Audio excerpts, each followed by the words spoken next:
ನಮಸ್ಕಾರ. ಹಾರ್ದಿಕ್ ಪಾಂಡ್ಯ ಮತ್ತು ತಿಲಕ್ ವರ್ಮರ ಸಿವಿಲಬ್ಬರದ ಆಟಕ್ಕೆ ಬೆಚ್ಚಿ ಬಿದ್ದಿತು ಆಫ್ರಿಕನ್ ಪಡೆ. 5ನೇ ಟಿ20 ಪಂದ್ಯದಲ್ಲಿ ಬಂತು 16 ಎಸೆತಗಳಲ್ಲಿ ಸ್ಫೋಟಕ ಅರ್ಧಶತಕ. ದಿಗ್ಗಜರ ವಿಶ್ವ ದಾಖಲೆ ಧ್ವಂಸ. ಹಾಗಾದರೆ ಸುದ್ದಿಯ ಸಂಪೂರ್ಣ ಮಾಹಿತಿ ಏನು ಎನ್ನುವುದನ್ನ ಇವತ್ತಿನ ಈ ಒಂದು ವಿಡಿಯೋದಲ್ಲಿ ತಿಳಿಸಿಕೊಡ್ತಾ ಹೋಗ್ತೀನಿ. ಆದ್ದರಿಂದ ದಯವಿಟ್ಟು ಈ ವಿಡಿಯೋವನ್ನ ಕೊನೆವರೆಗೂ ನೋಡಿ. ಆದರೆ ಅದಕ್ಕಿಂತಲೂ ಮುನ್ನ ನೀವು ಕೂಡ ಟೀಂ ಇಂಡಿಯಾದ ಅಭಿಮಾನಿಗಳಾಗಿ ಈ ವಿಡಿಯೋವನ್ನ ನೋಡುತ್ತಿದ್ದರೆ ತಪ್ಪದೆ ಈ ಕೂಡಲೇ ಈ ವಿಡಿಯೋಗೊಂದು ಲೈಕ್ ಮಾಡಿ ಮತ್ತು ನಮ್ಮ ಚಾನೆಲ್ಗೊಂದು ಸಬ್ಸ್ಕ್ರೈಬ್ ಮಾಡಿ. ಹೌದು, ಅಹಮದಾಬಾದ್ನ ನರೇಂದ್ರ ಮೋದಿ ಸ್ಟೇಡಿಯಂನಲ್ಲಿ ನಡೆಯುತ್ತಿರುವ ದಕ್ಷಿಣ ಆಫ್ರಿಕಾ ವಿರುದ್ಧದ 5ನೇ ಟಿ20 ಪಂದ್ಯದಲ್ಲಿ ಟೀಂ ಇಂಡಿಯಾ ತನ್ನ ಬ್ಯಾಟಿಂಗ್ ಪರಾಕ್ರಮವನ್ನೇ ತೋರಿಸಿದೆ ಸ್ನೇಹಿತರೆ. ಆರಂಭಿಕ ಆಟಗಾರರಾದ ಸಂಜು ಸ್ಯಾಮ್ಸನ್ ಹಾಗೂ ಅಭಿಷೇಕ್ ಶರ್ಮಾ ತಂಡಕ್ಕೆ ಭದ್ರ ಅಡಿಪಾಯವನ್ನ ಹಾಕಿಕೊಟ್ಟರೆ, ಅದಾದ ಬಳಿಕ ಆಲ್ರೌಂಡರ್ ಹಾರ್ದಿಕ್ ಪಾಂಡ್ಯ ಹಾಗೂ ತಿಲಕ್ ವರ್ಮಾ ಸ್ಫೋಟಕ ಆಟವನ್ನಾಡುವ ಮೂಲಕ ತಂಡವನ್ನ ಇದೀಗ 231 ರನ್ಗಳಿಗೆ ಕೊಂಡೊಯ್ಯುವ ಮೂಲಕ ಬೃಹತ್ ಮೊತ್ತವನ್ನ ಪೇರಿಸಿದೆ ಸ್ನೇಹಿತರೆ.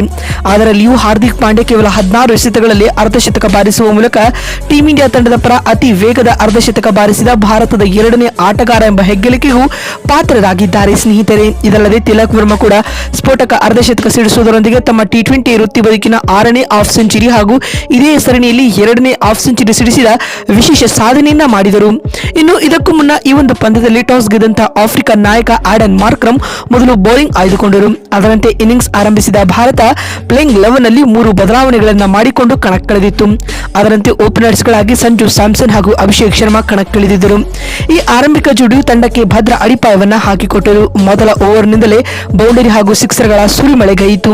ಅದರಲ್ಲಿಯೂ ಸಂಜು ಸ್ಯಾಮ್ಸನ್ ಕ್ಲೀನ್ ಹಿಟ್ಟಿಂಗ್ ನಡೆಸುವ ಮೂಲಕ ತನ್ನ ಅದ್ಭುತ ಪ್ರದರ್ಶನವನ್ನ ಪ್ರದರ್ಶಿಸಿದರು ಸ್ನೇಹಿತರೆ. ಈ ಮಧ್ಯೆ ತಂಡದ ಮೊತ್ತ 63 ರನ್ ಆಗಿದ್ದ ವೇಳೆ ಆರಂಭಿಕ ಆಟಗಾರ ಅಭಿಷೇಕ್ ಶರ್ಮಾ 34 ರನ್ ಬಾರಿಸಿ ಕಾರ್ಬಿನ್ ಬಾಷ್ ಅವರಿಗೆ ವಿಕೆಟ್ ಕೈಚೆಲ್ಲಿದರು. ಇನ್ನು ಇದಾದ ಬಳಿಕ ಸಂಜು ಸ್ಯಾಮ್ಸನ್ ಹಾಗೂ ತಿಲಕ್ ವರ್ಮಾ ತಂಡಕ್ಕೆ ಕೊಂಚ ಆಸರೆಯಾಗುವ ಸೂಚನೆ ನೀಡಿದರಾದರೂ ಸಂಜು ಸ್ಯಾಮ್ಸನ್ ಅವರ ಆಟ 37 ರನ್ಗಳಿಗೆ ನಿಂತು ಹೋಯಿತು ಸ್ನೇಹಿತರೆ. ಅದಾದ ಬಳಿಕ ಸೂರ್ಯಕುಮಾರ್ ಯಾದವ್ 5 ರನ್ ಬಾರಿಸಿ ಪೆವಿಲಿಯನ್ ಸೇರಿಕೊಂಡರು. ಆದರೆ ಅದಾದ ನಂತರ ಜೊತೆಯಾದ ಹಾರ್ದಿಕ್ ಪಾಂಡ್ಯ ಹಾಗೂ ತಿಲಕ್ ವರ್ಮಾ ಪಂದ್ಯದ ಸಂಪೂರ್ಣ ಚಿತ್ರಣವನ್ನೇ ಬದಲಿಸಿದರು ಅಂತಾನೆ ಹೇಳಬಹುದು ಸ್ನೇಹಿತರೆ.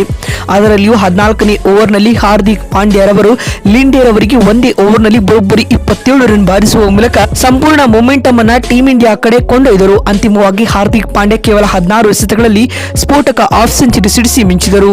ಇನ್ನು ಕೊನೆಯದಾಗಿ ಹಾರ್ದಿಕ್ 25 ಎಸೆತಗಳಿಂದ 250ರ ಸ್ಟ್ರೈಕ್ ರೇಟ್ ನಲ್ಲಿ 5 4 5 6 ಗಳ ಸಹಾಯದಿಂದ 63 ರನ್ ಬಾರಿಸಿ ವಿಕೆಟ್ ಒಪ್ಪಿಸಿದರು ಸ್ನೇಹಿತರೆ. ಇನ್ನು ಮತ್ತೊಂದು ಕಡೆ ತಿಲಕ್ ವರ್ಮಾ 73 ರನ್ ಬಾರಿಸಿ ಇಲ್ಲದ ರನ್ ಕದಿಯಲು ಹೋಗಿ ರನ್ಔಟ್ಗೆ ಬಲಿಯಾಗಬೇಕಾಯಿತು.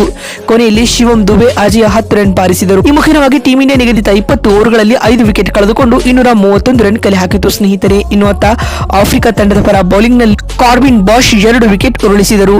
ಮತ್ತೊಂದು ವಿಡಿಯೋದಲ್ಲಿ ಸಿಗ್ತೀನಿ. ಅಲ್ಲಿವರೆಗೂ ನಮಸ್ಕಾರ, ಧನ್ಯವಾದಗಳು.